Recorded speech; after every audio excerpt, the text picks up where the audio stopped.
Hey, welcome back to the Big Red Zone. We are very excited for today's show.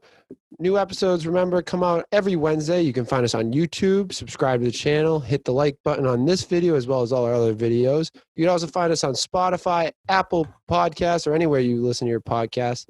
Leave us a rating on iTunes and tell a friend. It helps grow the podcast, and sharing is caring. This week, we're going to talk about the divisional round in the NFL. We're also going to talk a little NBA, a little baseball, and Danny Football is going to bring a news segment about UFC. All that and more on this week's episode of the Big Red Zone.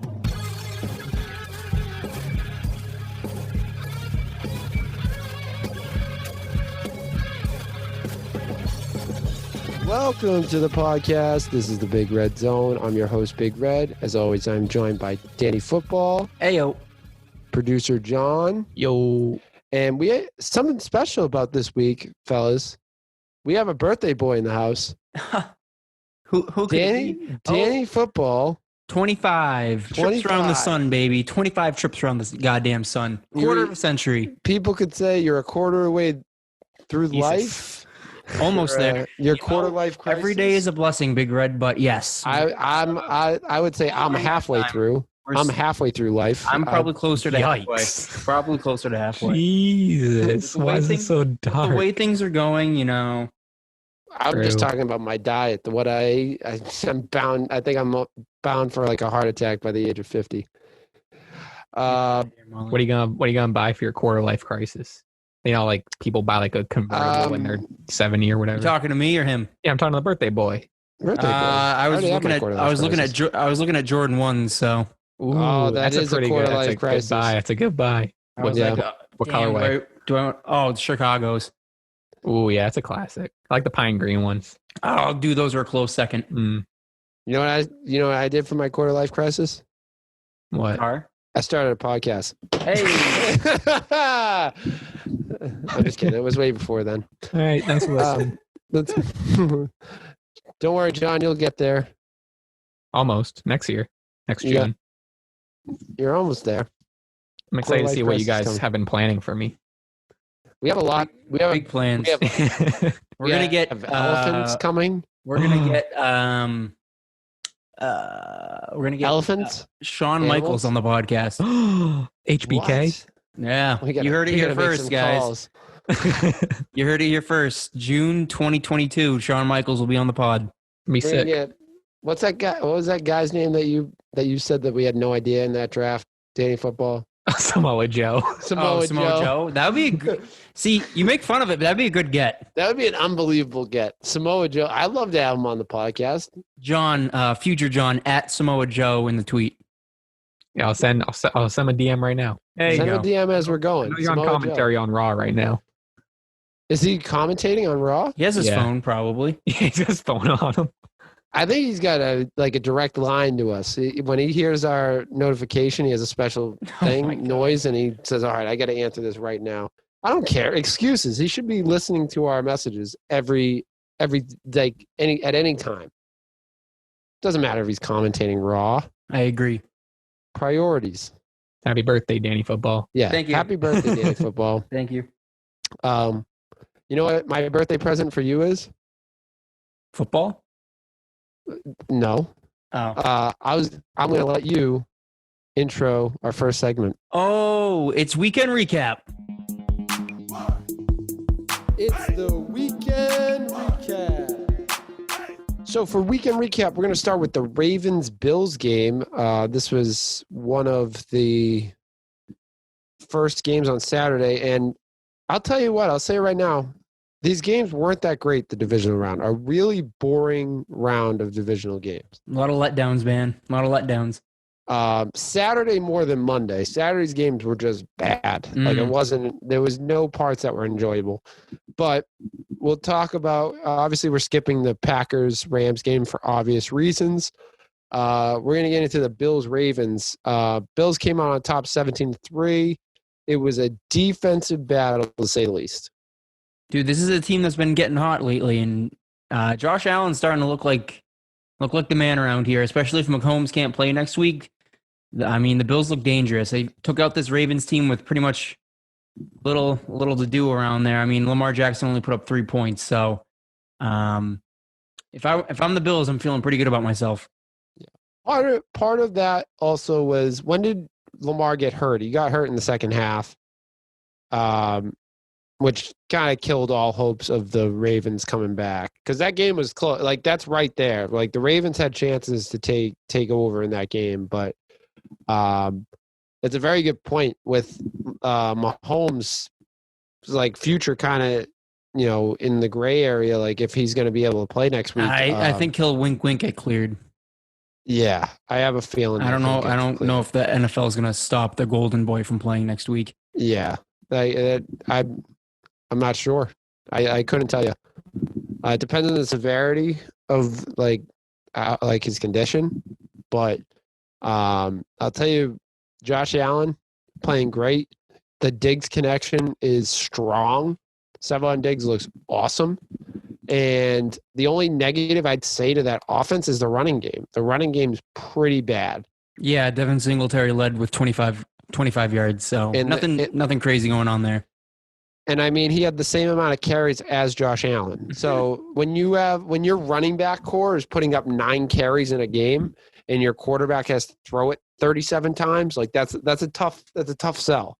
So I'd like to see them. They have enough weapons on their passing game, like Diggs, Brown, Cole Beasley, McKenzie. Like, all those guys are those are very capable guys that are going to help out in their passing game, especially Stephon Diggs. Like, Diggs is like putting up 100 yards and a touchdown like it's nothing.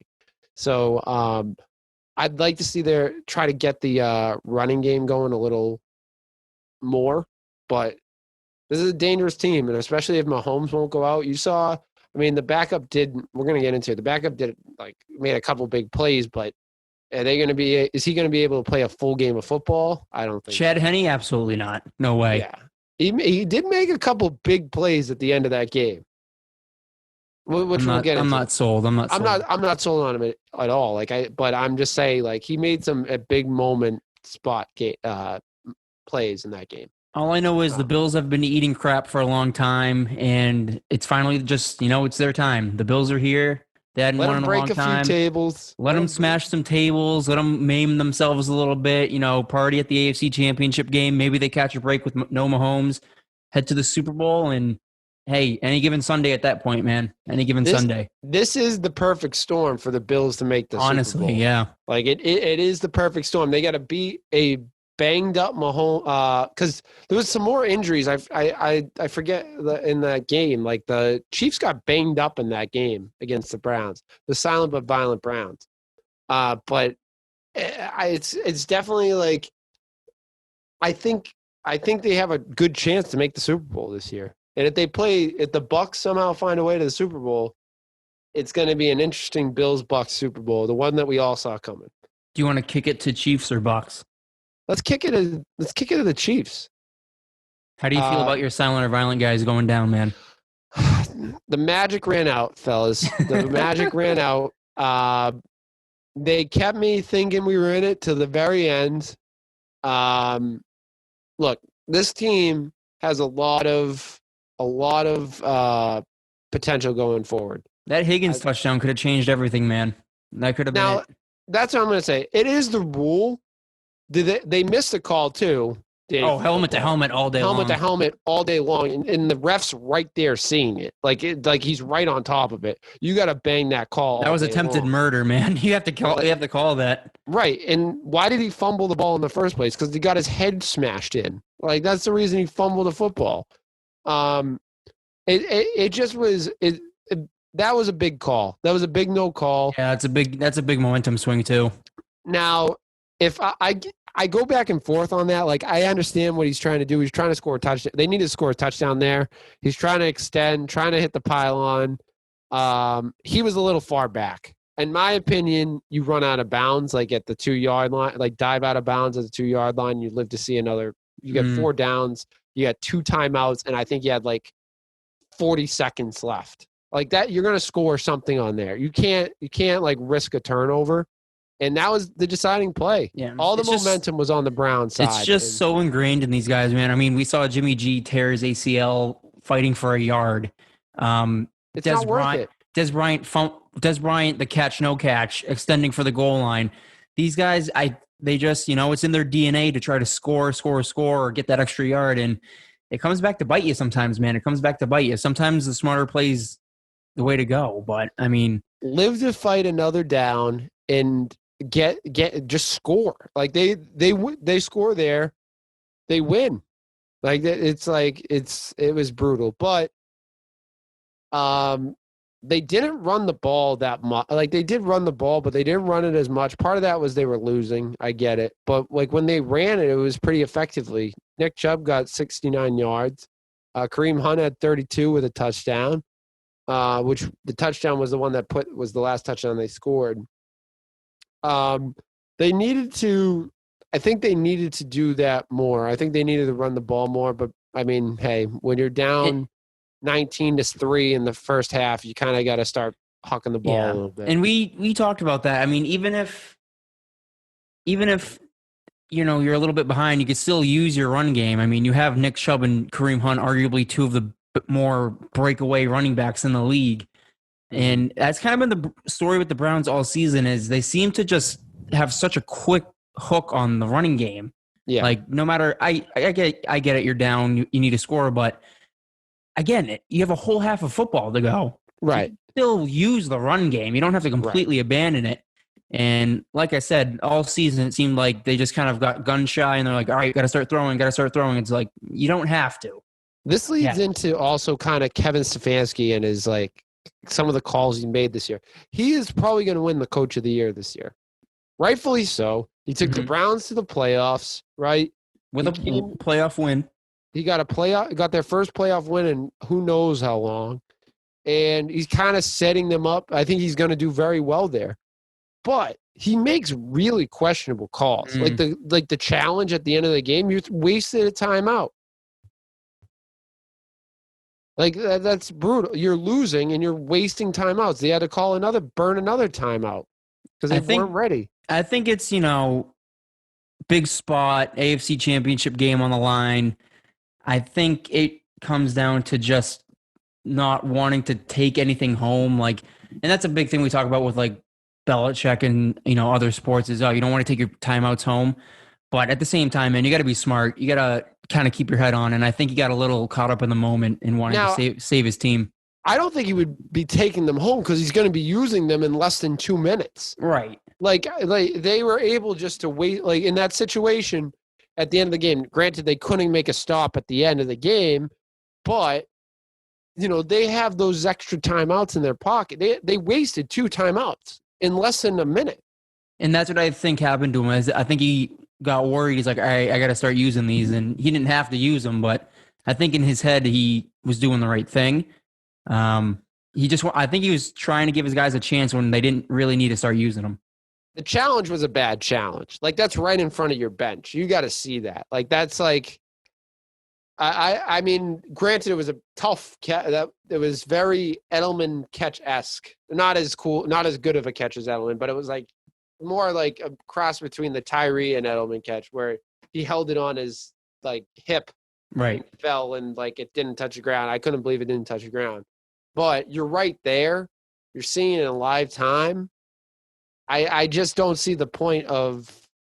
It's just rolling the dice, man. I think it's just you do it and you pray the refs see something you didn't. I think it's just a wing and a prayer at that point, which is, I mean, again, getting caught up in the moment. Maybe you're hoping it kind of flips around on you. Maybe hope for some good luck, but it just didn't come. But we talked about it a little before. If Mahomes gets hurt, it's like a close game, and then Chad Henne comes in and throws a pick. And it's like, oh, man, the Browns are going to score right here. And then they stall out. It's like, at that point, you're down by less than a touchdown. You need a touchdown to win. Again, I'd go, and I mean, granted, what do I know? I've never played. Those comments are coming. But, yeah, well, I don't talk like the high school TikTokers that have obviously played in the NFL that I just don't know about. 15-year-olds that have. I've coached Ohio State to the national championship 5 times on NCAA football 14. You don't know football.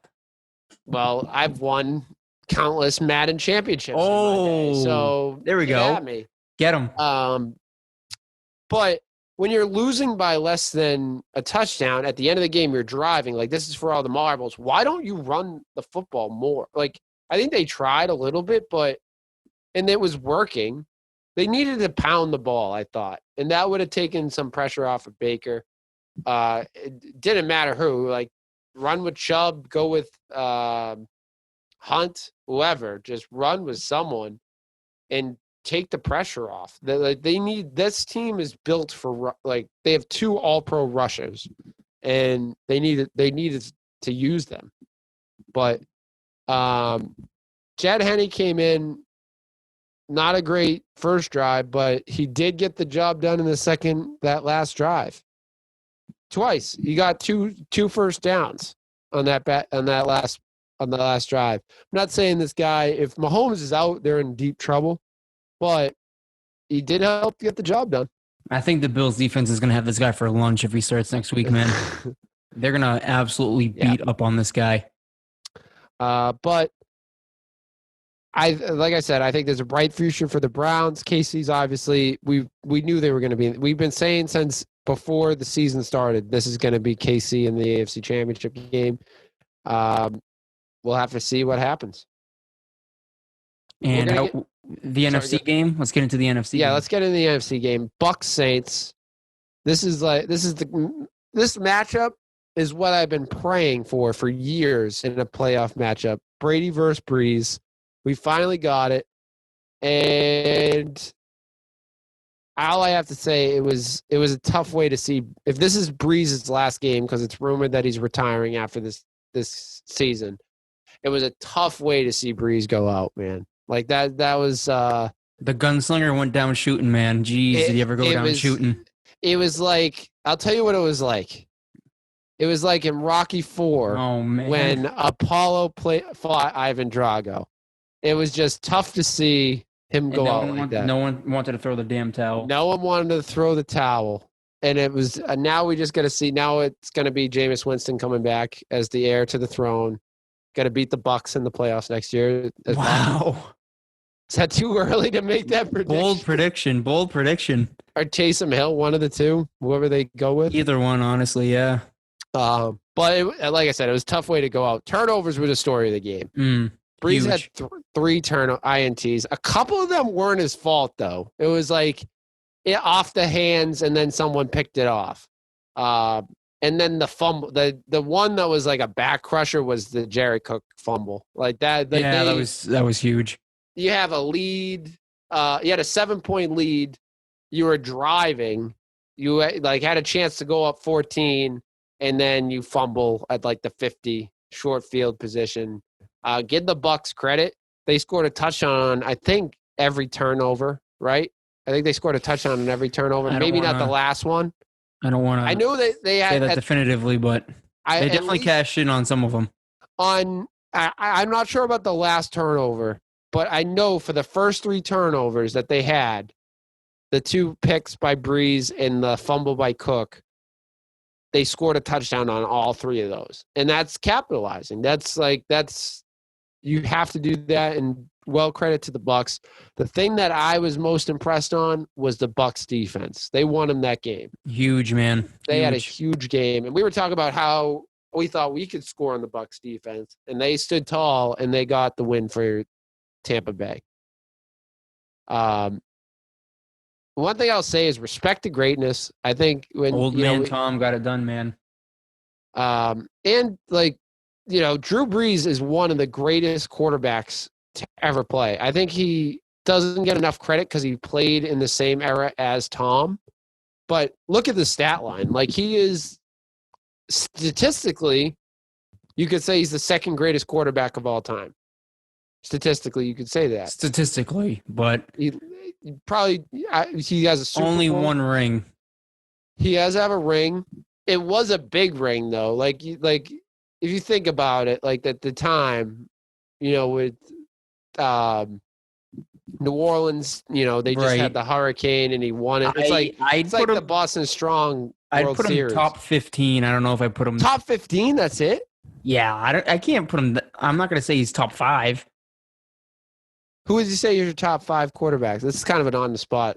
Brady, Montana, Manning, Rodgers, and fifth one.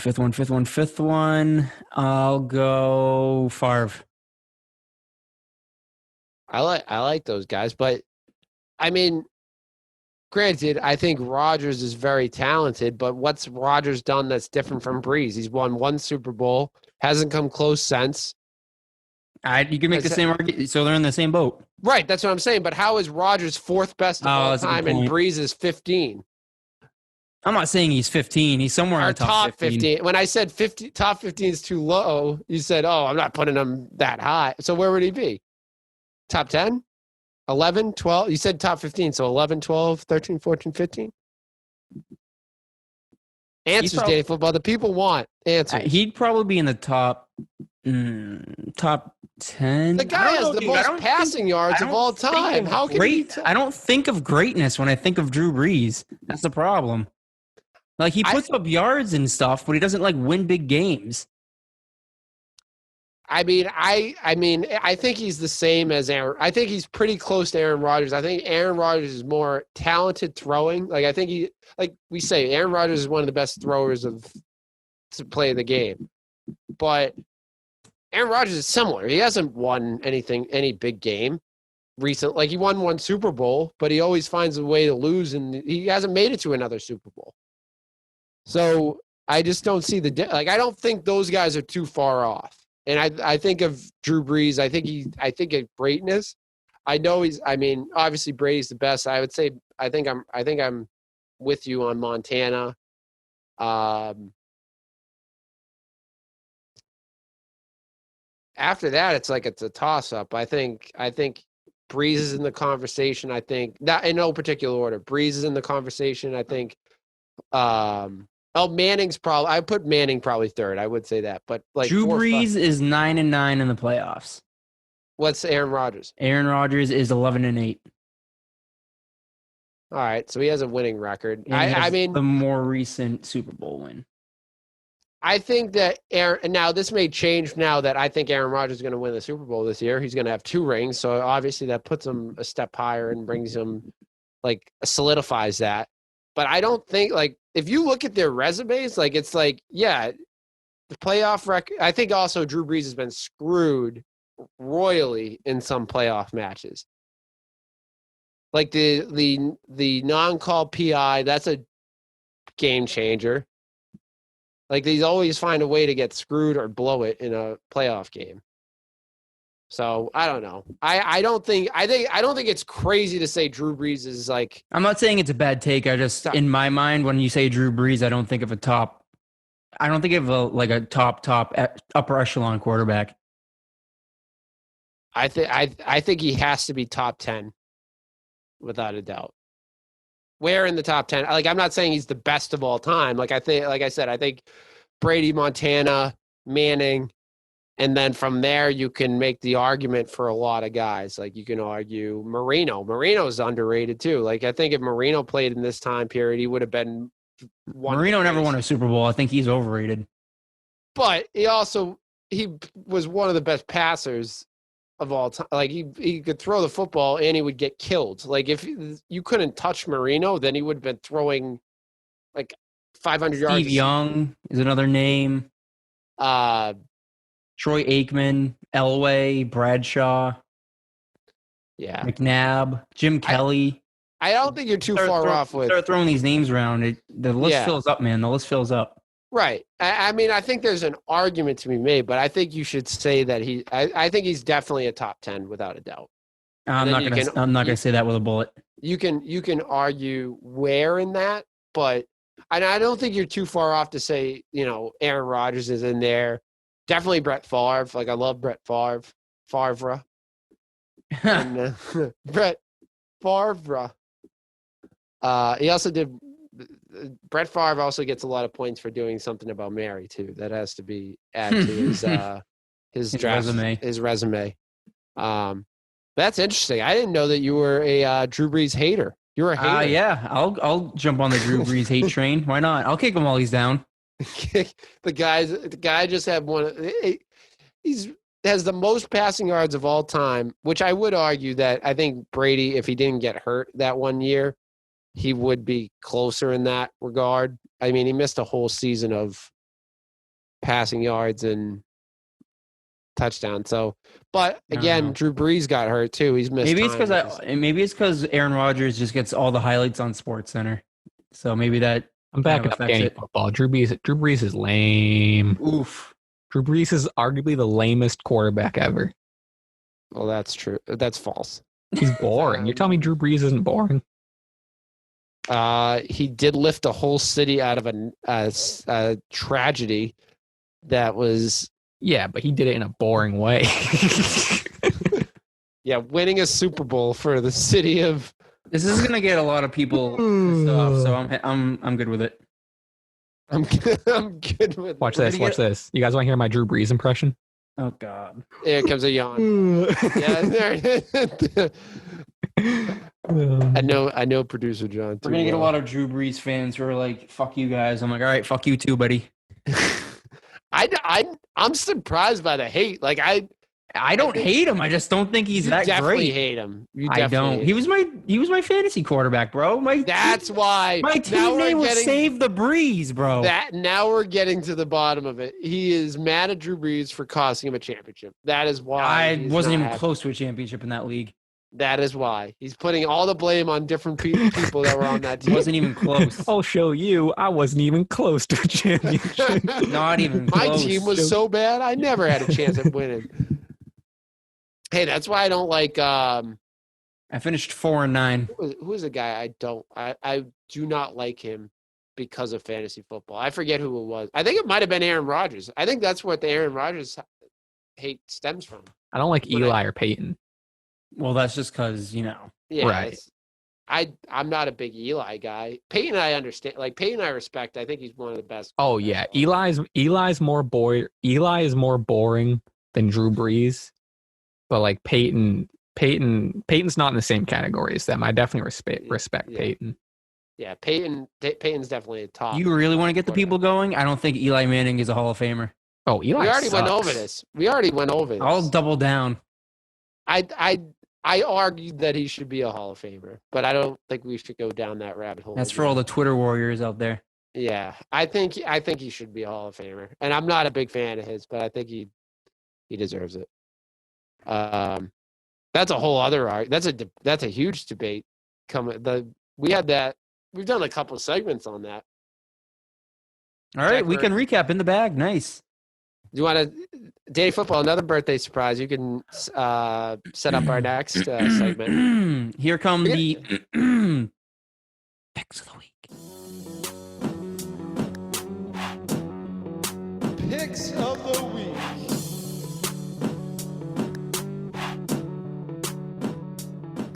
I'm impressed. You know what? Since it's Danny Football's birthday episode, I'm going to let him set up all the segments for the rest of the show. Okay. He's going to get the gears going on all these. All right, picks of the week, Big Red. Since I'm taking control of this, you go first. I'm going first? Yeah, now you're on the spot, dude.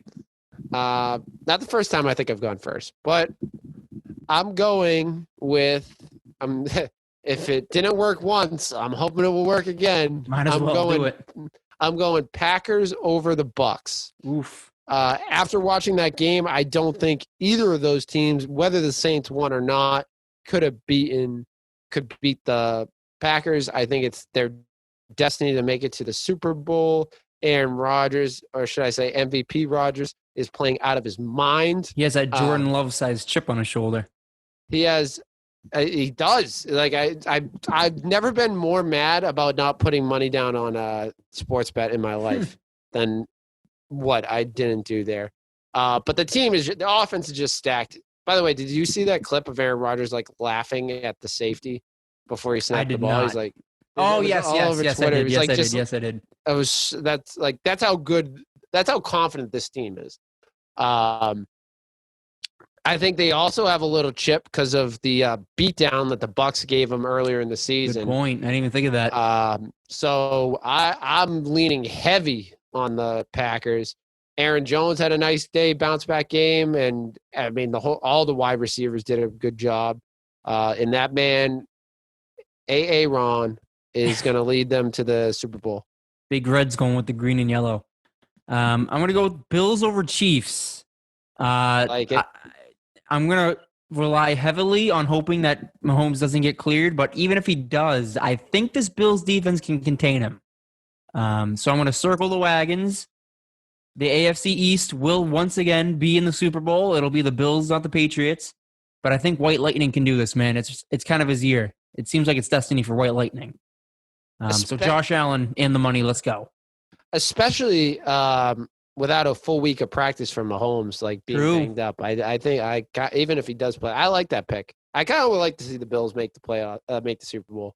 If they get to like kind of eat crap for like 2 decades and then they get a good little Super Bowl run, I mean, I feel like that's worth it. I think it evens out.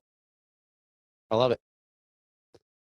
All right, Danny Football. Let me just pull up my stats real quick. All right, we got a new segment because UMass Lowell just keeps circulating COVID all around the hockey locker room. So 2 minutes for roughing is going to stay on the shelf for now. But Big Red was nice enough to give me a whole new segment. We got Tap, Nap, or Snap with Danny Football. That's right.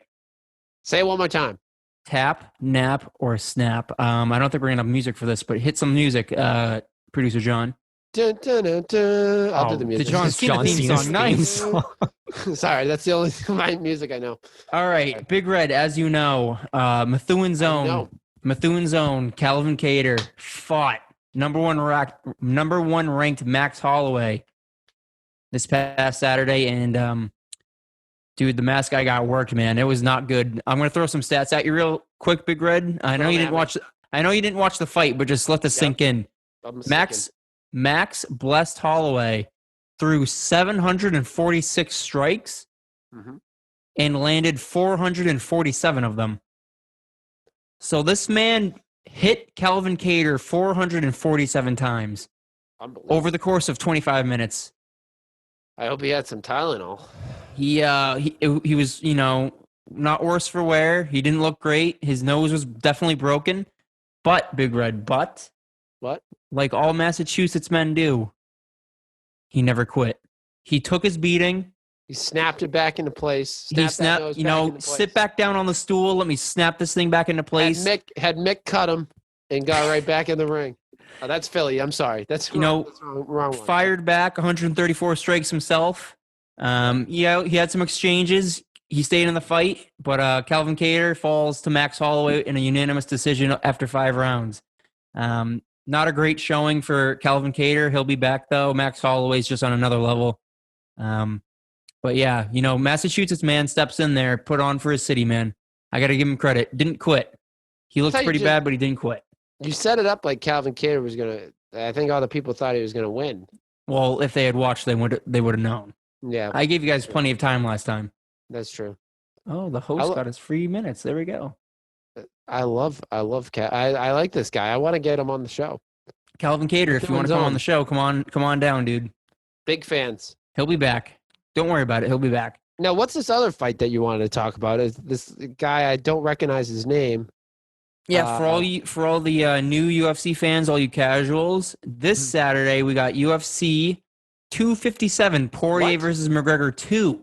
McGregor. This is a young Irish upstart superstar, Conor McGregor, new on the block, kind of a brash young man. He'll be fighting Dustin Poirier for the second time. He does have a temper. And he has a little bit of a temper on himself. Well, he's starting, he has a couple kids now. He's coming into his age. He's starting to respect his opponents now. So him and Poirier, what started as a charity fight will now be a UFC main event, Big Red. Wow.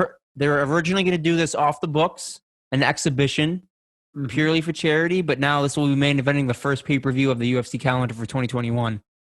You know what McGregor reminds me of? Who's that? He reminds me of Rocky in the beginning of Rocky 2 after he fights Apollo and kind of gets civilized and starts doing commercials, and then he's wearing the suits and stuff, and then he lost the eye of the tiger. They went to then that kind of takes us through you're really describing like post Aldo McGregor, and then he fights Habib and then gets very humbled by Habib. Yeah, and now he's building his way back up. It's kind of like when Rocky fought Clubber Lang and lost, and now he's working his way back up. Who did he the eye fight of the after tiger. Clubber Lang? He fought Clubber Lang again. He's Did got he to fight if he. Yeah, he did. Okay. You never seen Rocky? I didn't know he beat him again. It was all in the same. He lost the title in Rocky 3 in the beginning, and then Apollo trains him and then wins it at the end of Rocky 3. Oh. You never And- seen Rocky 3? I don't think so. Oh my God. Which one is the Drago one? 4. Oh, then I guess I missed 3. Shit. Rocky 3 is arguably one of the greatest Rocky movies of all time. Do you have it on DVD? I do. Okay, looks like I'm getting that. Give it to you. I'll have to give that to you. Nice. Rocky 3, man. That's one. It's the Eye of the Tiger one.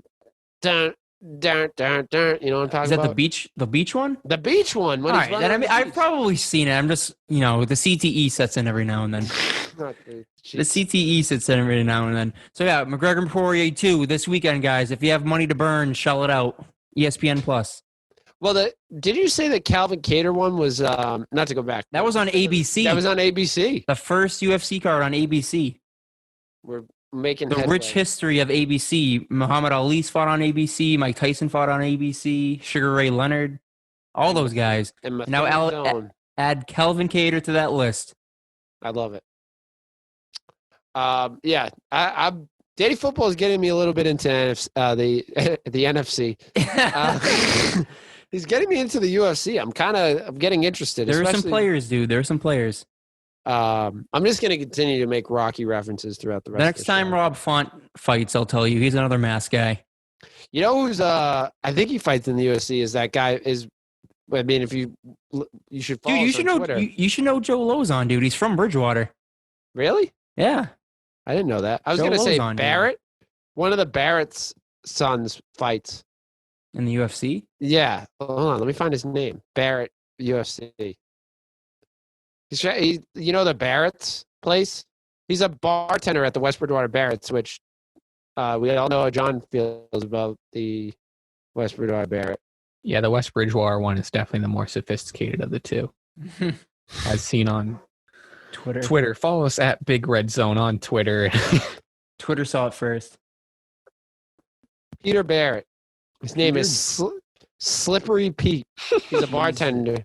He's a bartender at the West Bridgewater Barrett's, and he's a fighter out of Plymouth, Mass.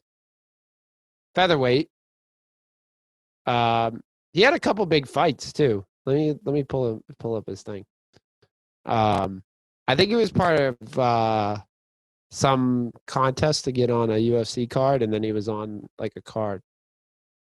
He is He went on Dana White's Contender Series, and then yeah. he's on a 2-fight losing streak. He is 11-5 all time, 7-1 TKO. Maybe you could explain that. He got heel hooked in his last fight. That hurts. Yeah, he's on a 2-fight lose streak. Hey, you know what they say, man? Oh, nowhere to go but up. That's true. He's gonna bounce back. He has a good story. Like you should look into him. He's a kind of a has a good story coming up. I would watch him. I'm not gonna get into it now, but you should watch him. Watch a little. video on him. You have your guys, dude. We need to start getting behind these mask guys. Yeah, I agree. Randy We gotta Costa, support Joe Lozon. We have Calvin Kattar, Rob Font, Barrett. We have all these guys, dude. We need to get behind them. Yeah, we're throwing our support behind the mask guys. Welcome to the official Massachusetts MMA podcast. We're changing the whole direction. Forget what we had lined up for the rest of the show. We're talking nothing but UFC. And now we're on to coaching hires. Now, great transition, Daddy Football. So we had a couple hires this week. We went over all of them, and we got one right. We nailed the most obscure one. The one that I had the least faith in. Urban Meyer to the Jags. It makes sense. He's going to get the first pick in the draft. Really a clean slate. Clean slate. I think he gets to build this team the way he wants to, which is pretty. I think that is very enticing to a guy like Urban Meyer. So, the biggest question is going to be how he translates from the college game. Yeah, I mean, I think we're going to not really see that much of an impact because all his guys are going to be mainly like young guys. That's true. I don't think Rex Ryan was clowning him on NFL Countdown this weekend. Well, Rex Ryan is a clown, dude. Get I've him. never seen some guy get so much hype for losing. Get The him. guy is like the biggest loser of all coaches, and he's still like we listen like He's still talking. He critiques Bill Belichick.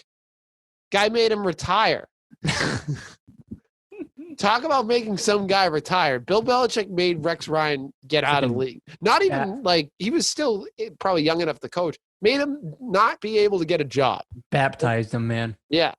It's like, it's ridiculous. Like that. Every time someone says Rex Ryan said this, it's like, why are we trusting this guy? So, yeah. I think I have bigger credibility. You heard it here first, folks. Urban Meyer, late breaking news from the Big Red Zone. So set those alerts. One I was kind of surprised out, and good for the Jets for getting, is Robert Saleh. Like I said, crazy that they actually hired one of the better candidates. I can't believe they got him. I can't believe he wanted to go there. I can't believe that. Well, I mean, it's a head coaching job in New York. That's true. So. But I feel like he had a lot of options. Like he could have gone to, like, I think everyone pretty much interviewed him. He had an interview for. Where did he take an interview? I mean, he could have not applied. I think the Eagles brought him in. Eagles brought him in. The Jags brought him in. The Chargers, Eagles, yeah. So they got a good one, man. I think he's one of the best out there, and I think he's going to help out that defense that was trash. Yeah. And I think he's going to get a lot of young guys to want to come play with him, like kind of like the Brian Flores effect. Like a young coach has a great connection with a lot of guys. Yeah. Defensive coach. I think he's going to do good things there, which makes me a little nervous for the Patriots. Hey, man, competition makes you even better. Yeah. I mean, we were playing in a tough division, like a kind of a weaker division for years. We're bound to get a tough. You got to be able to rise to the occasion now. That's right. Now, the other ones that we didn't really talk about these guys, but they were definitely strong candidates. The Falcons signed Arthur Smith, Titans offensive coordinator. So they did go offensive guy. And the Chargers just not the guys we thought. Just not the guys we thought. And the Rams defensive coordinator, Brandon Staley, went with the Chargers. Well deserved. The Rams were one of the best. That's the only reason that I thought the Rams had a chance against the Packers. Like, small chance. But it's because of their defense. Their defense was a killer. So well deserved. We still got some coaching positions left out there. Lions, Texans, and Eagles. So the one I it's kind of crazy, and I mean the news broke after the podcast. Man. We had two Patriots coaches interview for the Eagles head coaching job. One that we heard a while ago, Gerard Mayo, which I honestly didn't think he had a chance at. Maybe just kicking the tires. I think, the way I see it is he has an interview this year. Next year, maybe he has a few more interviews. Hopefully, Bill gives him a little more. Either Bill gives him more reins, or he gets a defensive coordinator position. Which I'm saying this right now. I don't think that's out of the realm that the Eagles hire him as a defensive coordinator. I'm not throwing that out of the realm of possibility because they may like him. Just not as the head guy. Just say, hey, man, we can't take you on as the head guy. The other thing is the Texans could take him in with. Yeah. What's his name? The freaking conveyor belt of Patriots guys that they bring in. Patriots. And yeah, they just love to hire Patriots coach and officials. Nick Caserio was hired as the GM, so I wouldn't be surprised if we see him go down there and be the defensive coordinator for a year or two and then get a head coaching job out of that. But Josh McDaniels, out of nowhere, is a front runner for the Eagles job. How do we feel about that? It's I mean, I've been touting him as the guy who's the heir apparent to Bill for all these years. Big Red, if you go back in the archives and you go back, I told you that Josh McDaniels and Jalen Hurts were going to be your future in New England. They could very well be the future in Philadelphia now. It could be McDaniels and Hurts winning Super Bowls, but not New England and Philadelphia. I would be disappointed if he went to Phil. Like, I really would. but he did pass up the one coaching job that he had. Burn the Colts, back man. with the Colts. So if he does get another chance, he's got to take advantage of it. As far as the other teams, like there's still like Eric Enemy, and I know it's kind of tough because he's playing. I don't know how that works when you're still playing, but he's got to get a job, man. Like the offense is stacked, and he's done such a great job there. I think he's got to get a job. And same thing with Brian Daboll, which I think he's a chance for the Texans. Call me crazy. Part of the Belichick tree from New England. A great job with he's the quarterback whisperer with Josh Allen. Working with Deshaun Watson, or if they trade him away, working with the new guy, which could be Tua, could be a drafted guy. You know what I mean? I think I don't think that's far off for. There's still time for the Texans to hire Matt Patricia, man. They can still do it. They're not going to hire Matt. Matt Patricia's done. There's no way. Done. He's done. This is getting crazy. I'm trying to look at Joe Brady's a chance. I think he's still in the running. That was one of your guys. I'm looking at with who had interviews. The Texans have Eric Bieniemy requested an interview. Joe Brady had an interview. Jim Caldwell had an interview. There's a lot of guys that we talked. Marvin Lewis had an interview for them. So there's a lot of guys that we talked about that have a chance to be the next head coach. And Interest Kings. I'm interested. The Interest Kings. We'll get into that in a little bit. I'm interested to see who's going to fill those positions, because I definitely think those two guys that I mentioned definitely deserve a job, and based on what they've done the last few years. So I hope they get one or two, both get a job out of those last three. Now, day football. Without further ado. Coming up next, we're going to go over the James Harden trade a week later. What do we think? Now, we've had plenty of time to digest the news. We always get screwed by the news cycle, man. Yeah. The podcast comes out every Wednesday on all your podcast sites, YouTube, Spotify, Apple Podcasts. You can subscribe to our channels or spots on Spotify and Apple Podcasts. But it always comes out Wednesday, and the news always seems to break Wednesday or Thursday, even sometimes the day after we record on Mondays. So we always get kind of screwed with the big breaking news, but we won't spend too much time on it. James Harden traded. The thing I thought is the Nets are kind of screwed. They gave up a lot to get this guy. And I think that the pieces they got rid of were mistakes. I think Allen is one of the best underrated centers in the NBA. And I hope the Celtics go after him at the deadline, because I think he's a potential guy that we could use that trade exception on.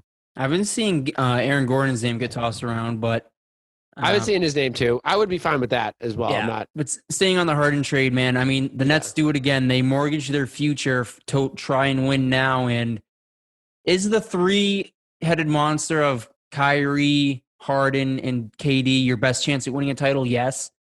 But, man, this is really, win or go home at this point. I mean, if they fall short, that's a lot of first-round picks. That's a lot of potential that you just shipped out for nothing. So the pressure's on now, man. And with Kyrie kind of messing around on the outside, looking in, this could be a potential disaster once again for the Nets. I'm not completely sold on these guys. I know they had a good showing in their first game together without Kyrie, of course. That just seems to be the kind of the theme with Kyrie, is once he's gone, teams seem to start to click. So, I mean, when he comes back into the fold, man, and there's only one ball to go around, I'm not too confident in these Nets to go that far. Did you see the Nets were trying to trade away Kyrie in that deal? Yeah. Which, it only makes sense. Why not? Dump him. Yeah. The dude has no idea what he's doing anymore. I don't think he's that interested in playing basketball. He is going to, we said it, he's going to sink the Nets. And I think the Nets saw this as a way that they can get rid of Kyrie at some point, even if they have to cut him, and they still are going to have two superstars. I just don't like the deal. They gave up too much. I also see. I don't really like. I'm losing my like for James Harden, really, because I've never really been a big fan of him. I liked him for a little bit because I kept saying he should have won the MVP. Again, he was on my first ever fantasy basketball game and he helped me win. So, like, I think that's what the initial was like. Oh, I kind of like this guy. But I look at a guy like Victor Oladipo, who I think did it the right way. He said he wanted to trade in the offseason, then didn't say anything else about it. Yeah, Harden freaking torpedoed the Rockets from day one. Right. And you never heard anyone complaining this season. Oladipo balled out for the Pacers, trying to help them win any way they could. And I think he had a real gripe because they weren't really bringing any players in. That was his big MO. They got him John Wall and Boogie, man. I mean, no, I'm talking about Oladipo. Oh. Like Harden, that's my point. Like Harden, they brought in Westbrook, they brought in Boogie, brought in Wall. They were like Oladipo. I get it. Tailoring this team to his needs. Right. And Oladipo was getting nothing, and he still came in every day with a positive attitude. Could have had Gordon. Right. So I'm kind of yeah, exactly. They missed the boat trade. It was just a mess. But he never really let that affect him on the court during the season. Yes. And he got traded. I think that's the way. It's professionalism. You're being professionals, and I think that's the way to handle it. I think the way James Harden did it was completely unprofessional, and I think he lost a lot of fans that way. I don't know. Like I think that was just the wrong way to handle it. But like we said, this is week-old news, so you probably don't want to hear too much about it. But it's definitely worth mentioning. Anything that kills the Nets is good with me. The other thing I'm so glad that we didn't do is trade both Jaylen Brown and Marcus Smart to get this guy. Never. I would have been so disappointed if they did that. Quick Celtics recap. I mean, we had a stinker against the Knicks the other day, but we also had a really good game before that, though. So and Kemba's back. Hopefully, COVID taketh, COVID giveth away. You win one, you lose one. Kemba's back. Things aren't too. Go ahead. And also, we got the trade exception random that hopefully we'll get someone in the near future. Did you see that there was like some weird statistic that the Celtics haven't won on that day in like 10 years or something like that? I thought it was 10 years. I thought that sounded too amount much, of time. You know what? It's just meant to be. Hey, it's just not our day. Some days aren't your day. I want to say it's St. Patrick's Day. They have a really good record on St. Patrick's Day. So it evens out. But moving on. Moving on to another team that's disappointing. Another Boston. We're about to go through a drought, Danny Football. I hope you're ready because we're about to go through a serious Boston sports drought. No, the Celtics are fine, man. That's true. The Celtics are fine. The Celtics are, and the Bruins are still, TBD. Yeah, but the Boston. We didn't really get into the Bruins. I'll get into some Bruins talk, dude. But let's stick with the ship that you're going on. The boys of summer, man. And as you've been calling them on Twitter, the kings of interest. The most interested team in the MLB. Goddamn time Jeff Passan tweets if it's, hey, we're interested. They've talked to this guy. Never results in a contract being signed. Big Red, I know this is your your hot take, so I'll let you run with the ball, baby. Go get it. I am tired. I don't want to hear the word. I don't want to hear if the Red Sox are interested in a player again. I'm damn tired. Because I already know that they're interested in him. I'm interested in getting this guy. We have not signed one interested player this year. We traded a prospect today. That was crazy. We traded Chatham. Why did we trade Chatham? It frees up a spot on the 40-man, which I get.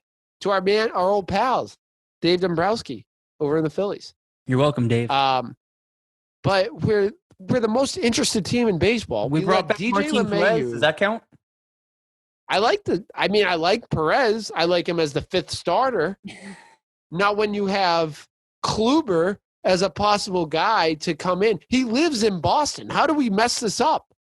The guy lives 11 in mil Boston. though. Would you have given him 11 mil? Would I have? Mm-hmm. Yes.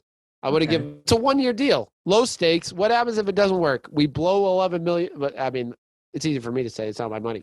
But we've done worse. You got to remember, we're a poverty franchise because we can't. We're still paying that moron Pablo Sandoval. We might as well pay this guy 11 million for 1 year. Did you see that Who could help us? That the luxury tax might cease to exist after the CBA.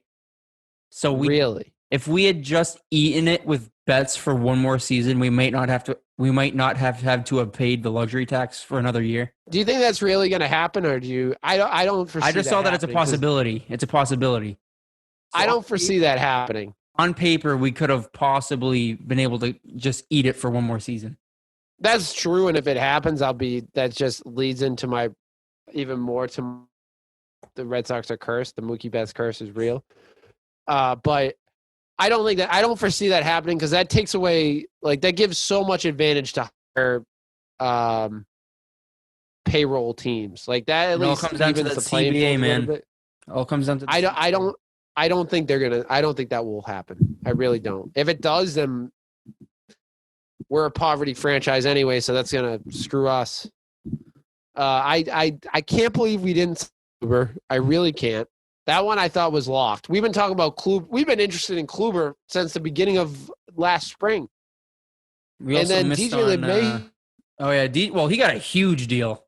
He got a huge deal. That one I kind of understand. I mean, and money talks. Like it's dude, if the Yankees want to pay 3 guys like $1 billion for 10 years, I'm all for it because that team's gonna tank. Yeah. Yeah, I mean, we've seen how that's worked out for the Yankees. They can throw money all they want. It's not going to work. It is what it is. Like, I understood the DJ. When I saw his contract, I was like, okay, we weren't winning that deal. We weren't winning that at all. Not a chance. But the not Dallas Keuchel, the Corey Kluber deal, I don't understand how we missed out. I really don't. We didn't want to go 12. We don't want to go 13. Maybe, I would have gotten $13 million. Maybe Heim knows something we don't.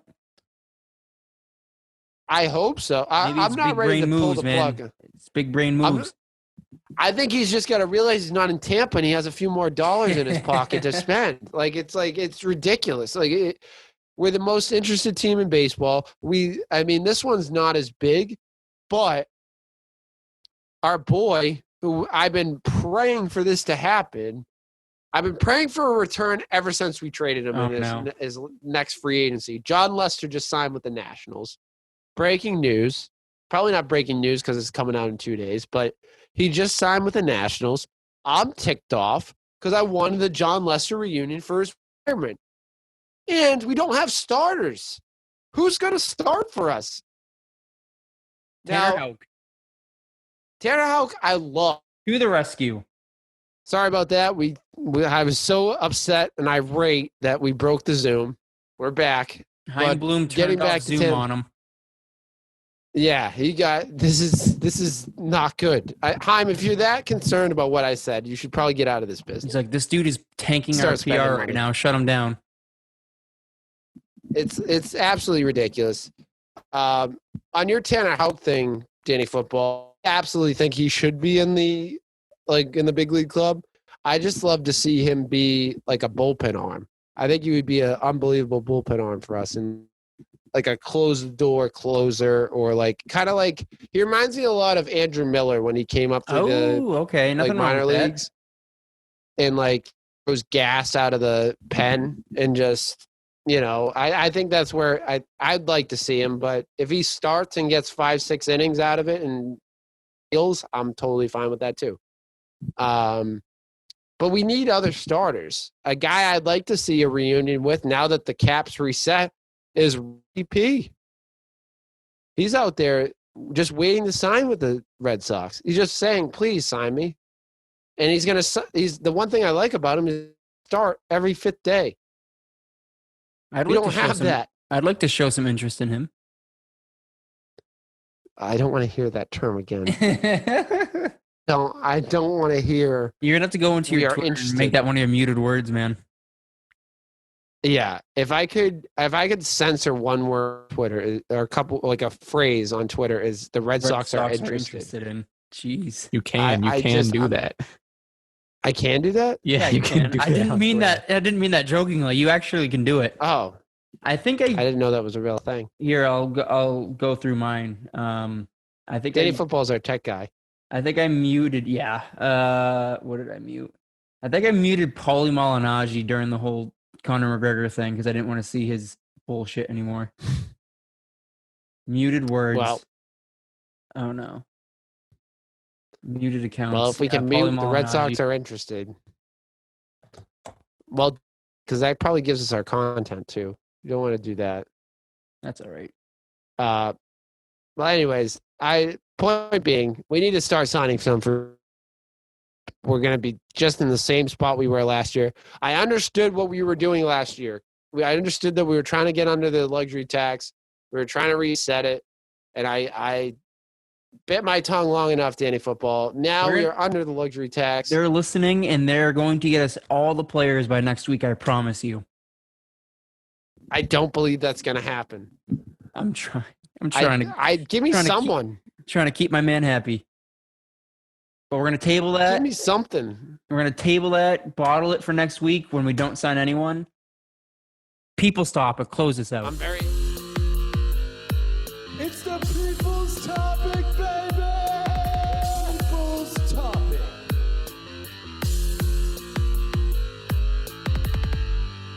All right, people's topic. You can write in on our Instagram and Twitter at Big Red Zone.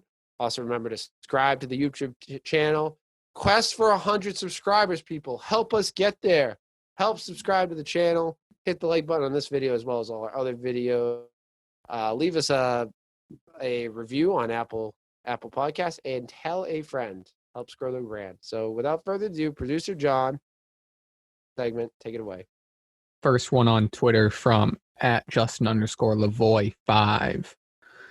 We know Brady has proven himself in cold weather, high pressure games, but will it have a major effect on the rest of the Bucks? And I'll even add on to his and saying, do you think it'll have an effect on Brady? Because I'd argue that his blood is thinned out in Tampa. I meant to bring this up earlier. He's not a cold weather quarterback anymore. This dude is soft.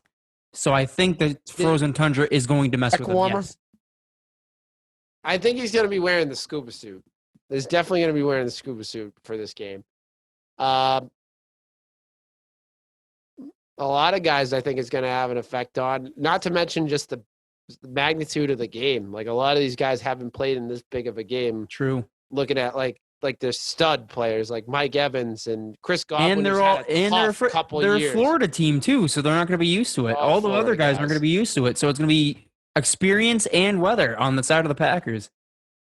And friend of the show, like fan from this show, Leonard Fournette. That's from you guys Jacksonville. Finally got one right, guys. This is what he signed up for, so we could play one good game. Yeah. Hey, he did it. He did it. So I think it will have an effect. Next one from friend of the pod, former recent guest, pro golfer A-May, AK May 96 on Instagram. How tall is Big Red in heels? Depends on the heels. That's true. 5-inch heels. We're talking 5.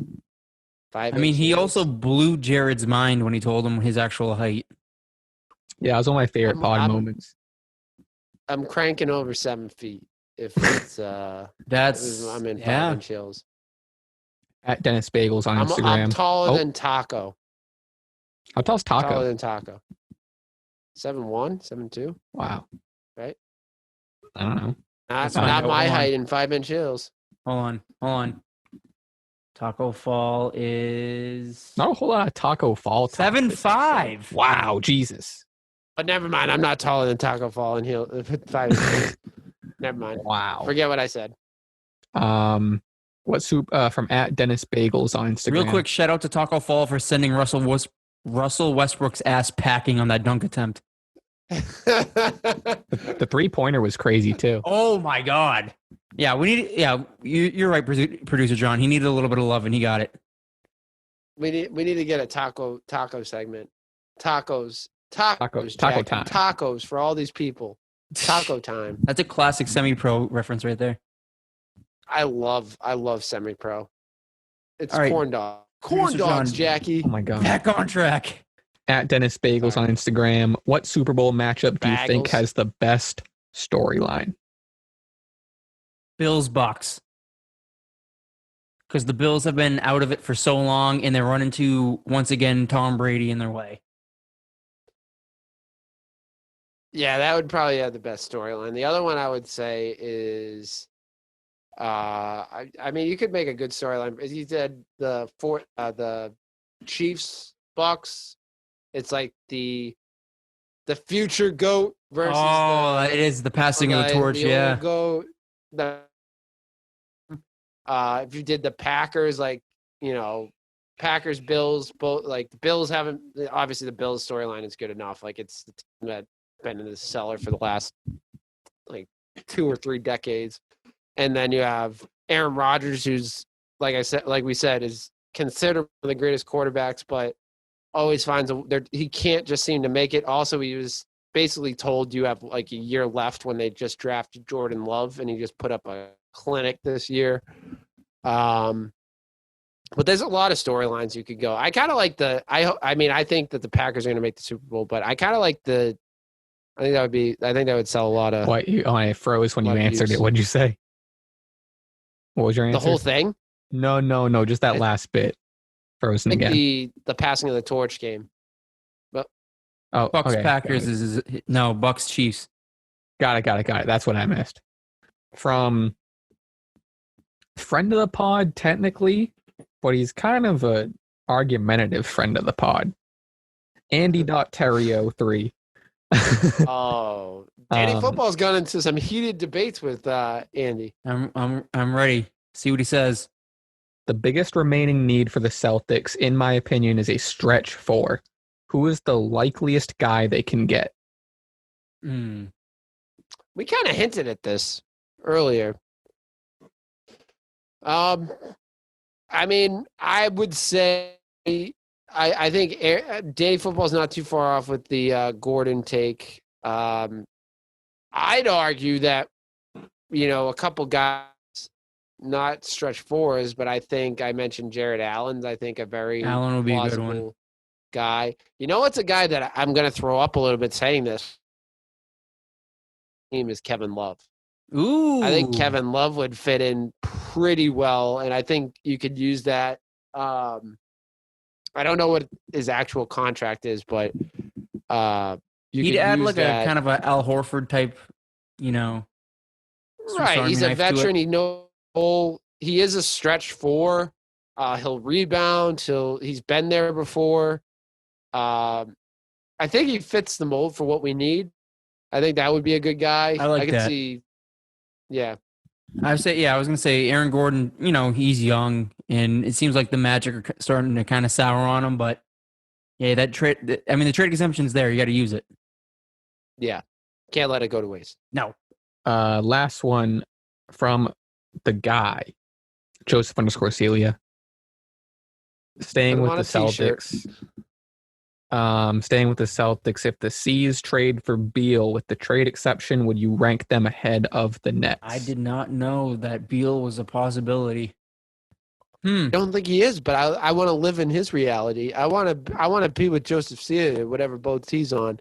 I would 100% put them above the net. I would put them above the Lakers. They're going to win the whole thing. They get Bradley Beal. A Beal, Brown, Tatum, Rob Williams, and Kemba. Wow, what a lineup! That'd be the best. The duck boats ready, fuel them up. Yeah, that'd be the best in the whole NBA. I think that. Yeah, I 100% put him away that ticking time bomb called the Brooklyn Nets. I don't think the Nets. I think the Nets are going to blow up now because he's coming back into town. He already said he's coming back. It's like he's coming. I think he reported a practice today or whatever. So I think that's like just a mess. Until the next time he leaves. Until the next time he leaves. I think I would love that to happen. Joseph Celia, I am on board, my guy. I am on board. I'm on your ship. You're the captain of that ship. I'm with you. And that's it. The end. That's it? Oh, that's a nice story. A very diverse episode, guys. Yeah, a lot of different topics today. Sports, topics, people, everything. Thank you to everyone that wrote in for the People's Topic. Reminder, you can write in anytime during the week and on our Instagram or Twitter at Big Red Zone. We'll read them at the end of the show. Dave Football, how'd you enjoy your birthday episode? This was a hell of an episode. We should have had a cake. We touched on everything. I got my little UFC talk in. We got Taco's praise. And we got a little heated debate going on. I liked it. It was good content. Well, happy birthday to the man. I want to thank him for joining in today, as well as producer John. Have a great week, everyone.